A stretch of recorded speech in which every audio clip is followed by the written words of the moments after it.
Hey, what's up, guys? We have Luis Barbosa here. Hey, tell us what you did, man. Went undefeated at Las Vegas Regionals with Mermails. Nice, man. Nice. Alright, so we got his deck profile. First of all, why'd you pick Mermail? Everyone's playing, the top 3 decks. I felt Mermail was the best meta call, definitely, because what are you going to decide? None of the mirrors are going to hit me. Nothing really going to get me. Chain Disappearance not really going to help. All the big side cards that usually win the deck against other decks, you can't hit it with Mermail. So pretty much what you're trying to say is that they weren't prepared to play it. Yeah, definitely not prepared. It's good meta. Alright, so yeah, in our Vegas regional, it had almost 200 players or so. Yeah, Close to it, it was 8 rounds. And top 2 were 2 Mermails, right? Yeah, 2 Mermails. So, we're both undefeated as well. So that's pretty damn good. Alright, so let's go to the deck profile. Alright, I played Dragon Ice. Dragon Ice usually held me a lot against the Shadow matchup. Because if they would get to OTKing me, Dragon Ice would help me discard the infantry and pop like a monster, and then it's a good 22 defense. So Dragon Ice was definitely a really good card. Just remind me, he's like a hand trap, right? Yeah, he's like a hand trap. He activates in the hand and graveyard. So. Alright, cool. Oh, nice, nice. So obviously Gun, you know what Gun does. Title, also MVP. 1 Dragoons, just 1 infantry. This has actually really helped. It helped me recycle this. I was thinking about cutting it, but I felt like 17 was just too strong. Just in case Stellar Knights made a Dweller, I can crash into it. Yeah, you need it too. Yeah, so it's definitely those are the 1-ups of the deck. Okay. Played 2 of each of these. I felt like it helped enough. It was a good allure target, so good to go into Goyo to take their what is it? I think it's called Midrash or something. What is it though? Yeah, Winda. Winda, there you go. That one. That's what it was called. They helped me get Goyo. It was pretty good. Played 2 of these. This is definitely. I wish I would have played 3. Really? Yeah, because resolving him and adding Abyss Sphere right now is just such a good advantage. I wish I would have played 3. It definitely gets over Construct. No, the other one. What's it called? The one that they can't special summon. Yeah, Winda. Yeah, Winda. There you go. Keep Yeah. forgetting that thing's effect. Yeah, definitely got over that easily and good for 7s. This I would not change. I wish I could play like 5 of them. It was really good. Yeah, it was really good during the Burning Abyss matchup because it would force out the back row. I know a lot of the players, they're really upset that I played 3. They thought I played 2 of them. And you were actually telling me just recently, just a while ago actually, that your deck focuses on hitting the back row. Yeah, it definitely focuses on hitting the back row because that's what makes most of the top decks what they are. It's the back row that they can sit on. You have Stellar Knights. Yeah, so it's like if you 4 to 5. have Megalo knocking out, like attacking with big attack and then knocking out the back row, it forces a lot of their plays out. 3 days, obviously. Yep, standard. Standard. The rest is pretty standard. 3 of each.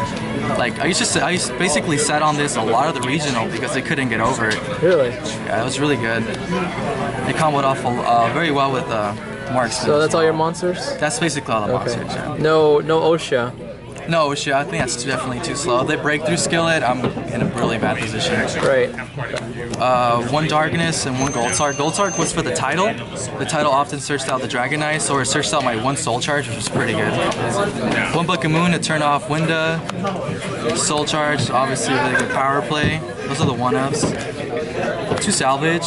Pick up the Marksmen to keep recycling them, applying pressure on their back row. So you kind of did play like 5.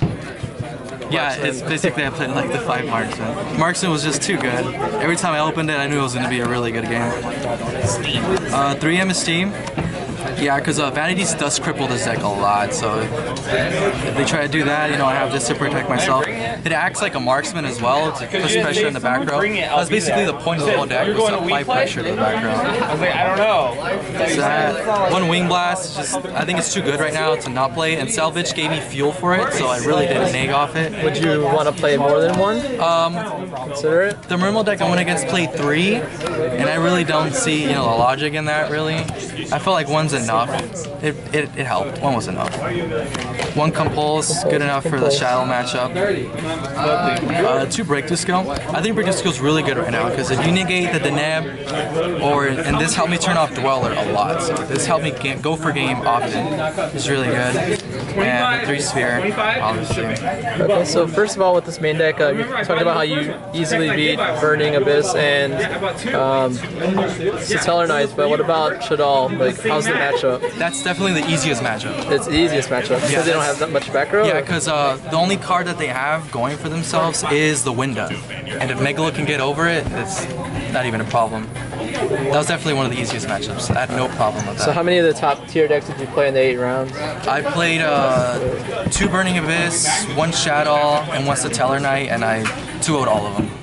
Nice. Alright, and then for your extra deck? Yeah, the extra deck, for the Synchros, Goyo helped a lot to take their Winda. That was really good. Leo makes us against Burning Abyss, and they were just sitting there. They couldn't do anything. I remember one of the Burning Abyss players, he had to make, what is that called? Giga Brilliant and Acid Golem just to get over it. Wow. It was really bad. It was a bad spot for them. So I chose this as my 8 because Spark doesn't really help since I didn't get to play Vanities, Emptiness during the whole event. So this definitely got picked out the back row. Remember, the point of the deck was to pick out their back row and go for game. So Scrap Dragon definitely did that. 1 Bahamut, that's my rank 4, it's pretty good. 101, I think 101's still pretty good right now because if it has material on it, it can just keep attacking. The 4s, Castell's just really good. You know, right. Forward. Turns off shadows, yeah. Exiton, the deck still, if it gets outpaced, this definitely puts you back in the game. And with Dweller, I remember I won against my Burning Abyss matchup because Dweller bumped all my monsters by 500, so that was really good. That's right, it benefits in Mermail match. Yeah, also I had against both of them actually, both the Burning Abyss decks I went against, I had Gaios and Dwellers, so they were completely turned off, they couldn't do anything. So play 1 Alucard, 1 Trite, I think that's the only target.